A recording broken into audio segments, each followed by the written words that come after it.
Bom dia, boa tarde, boa noite. Para quem está chegando, seja muito bem-vindo. E para quem está retornando, bem-vindo de volta. Eu sou a Tia Lu e esse aqui é o nosso espaço de leitura compartilhada e bate-papo. Caso você goste do que acontece por aqui, lembre-se de se inscrever no canal, clicar no joinha e compartilhar esse vídeo com seus amigos para espalhar a palavra. Lembre-se também de verificar a aba sobre ou a aba comunidade para consultar a nossa agenda semanal de vídeos. Olá, ser humaninho que está aí assistindo esse vídeo, tudo bem com você? Eu espero que sim, aqui também estamos todos bem, de volta para mais um trechinho da nossa leitura compartilhada, nosso projeto Café com Leitura.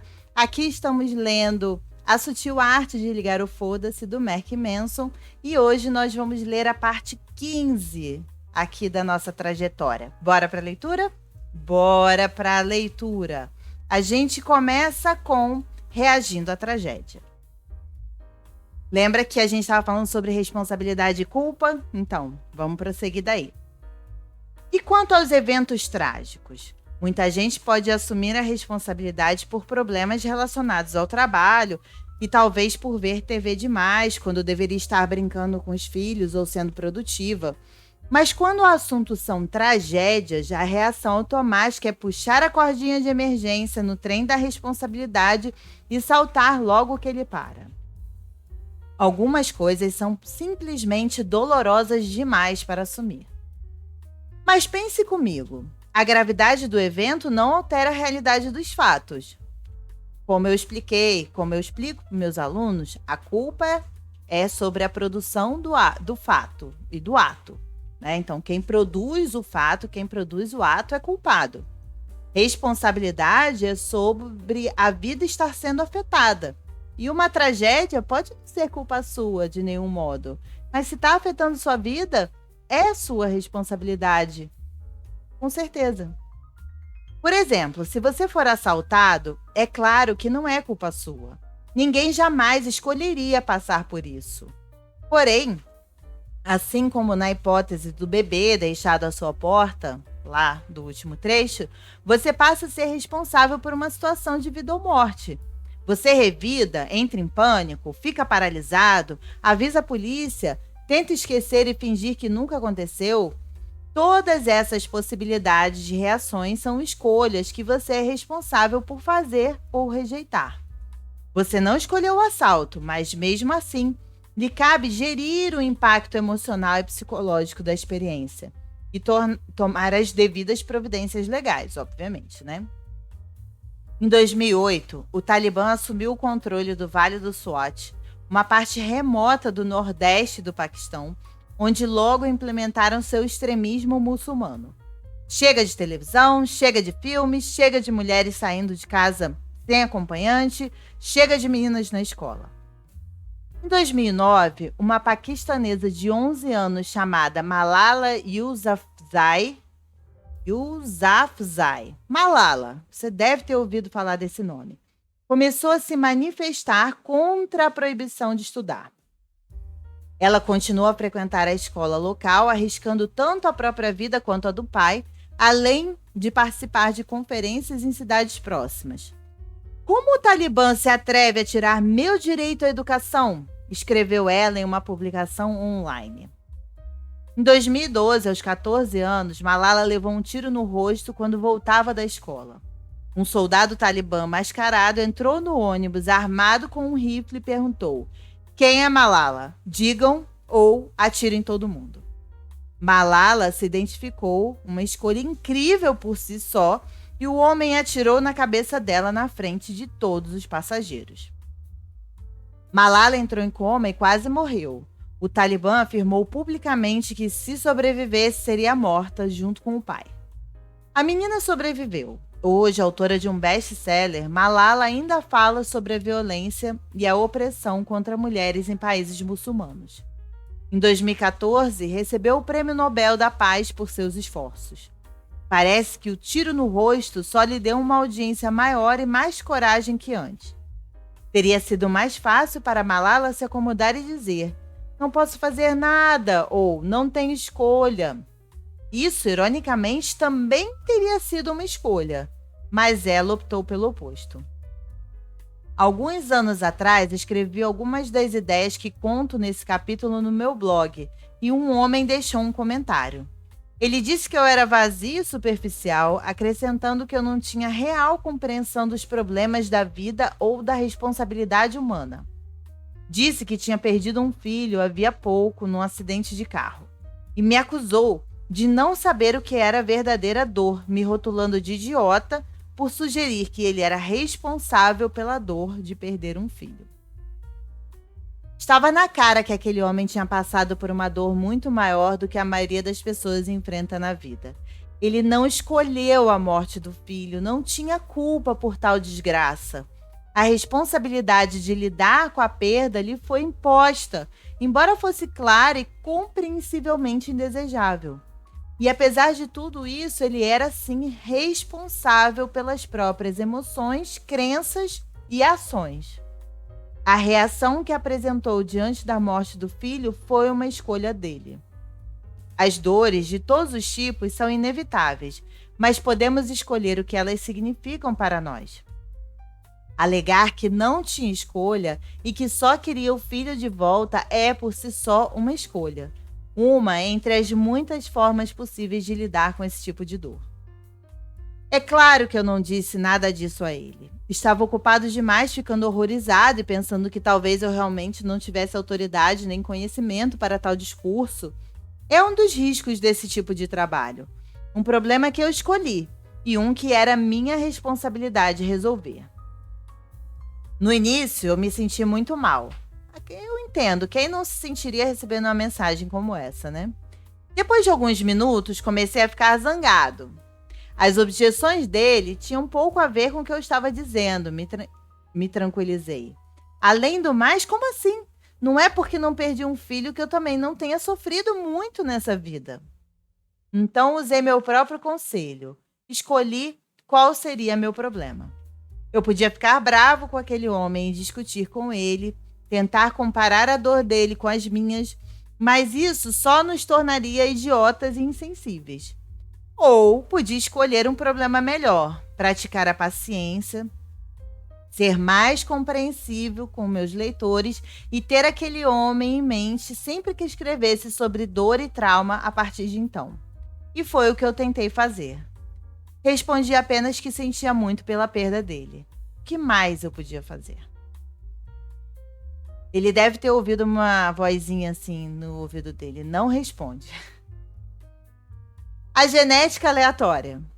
Em 2013, a BBC reuniu meia dúzia de adolescentes com transtorno obsessivo-compulsivo, TOC, e os acompanhou durante terapias intensivas que os ajudariam a superar seus pensamentos indesejáveis e comportamentos repetitivos.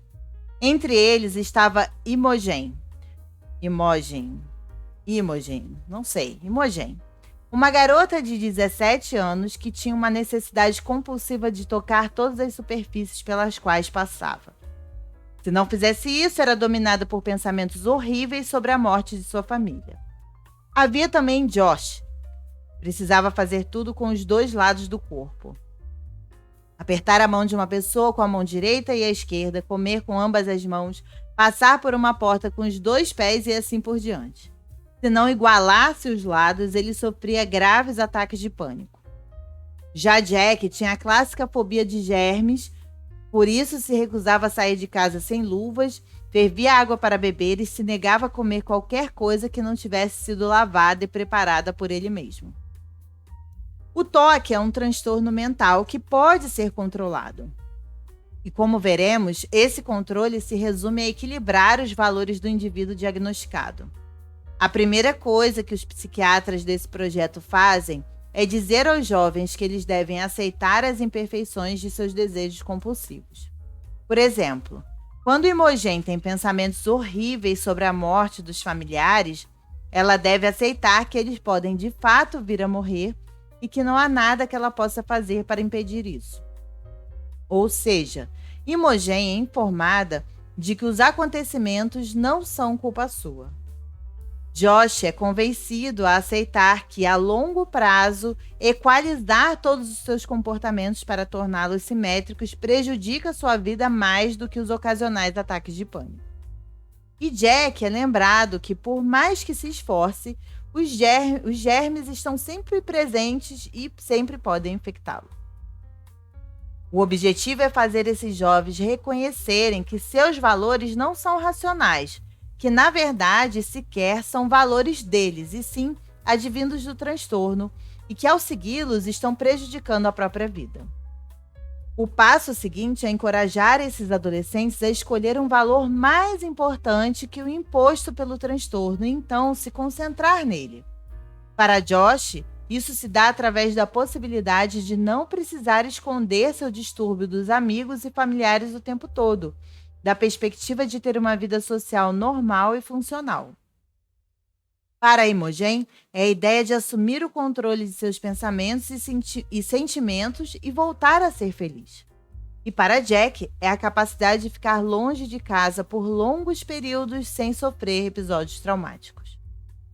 Com esses novos valores em mente, os adolescentes começam exercícios intensivos de dessensibilização que os obrigam a colocá-los em prática. Acontecem ataques de pânico, lágrimas rolam, Jack soca vários objetos e imediatamente em seguida lava as mãos. Mas no final do documentário, grandes progressos ficam claros. Imogen não precisa mais tocar todas as superfícies que vê. Ela diz: ainda há monstros no fundo da minha mente e provavelmente eles sempre estarão lá, só que agora estão se acalmando. Josh consegue passar períodos de 20 e 25 a 30 minutos sem igualar os movimentos dos dois lados do corpo. E Jack, que talvez tenha tido a melhora mais visível, consegue ir a restaurantes e beber de garrafas e copos sem lavá-los. Jack resume bem o que aprendeu. Eu não escolhi esta vida. Eu não escolhi essa doença péssima, essa coisa horrível, mas posso escolher como conviver com ela. Eu preciso escolher como conviver com ela. Perfeito. Simplesmente perfeito. Muitas das pessoas que nascem com um problema específico, seja toque, baixa estatura ou outra coisa completamente diferente, acham que estão perdendo algo muito valioso.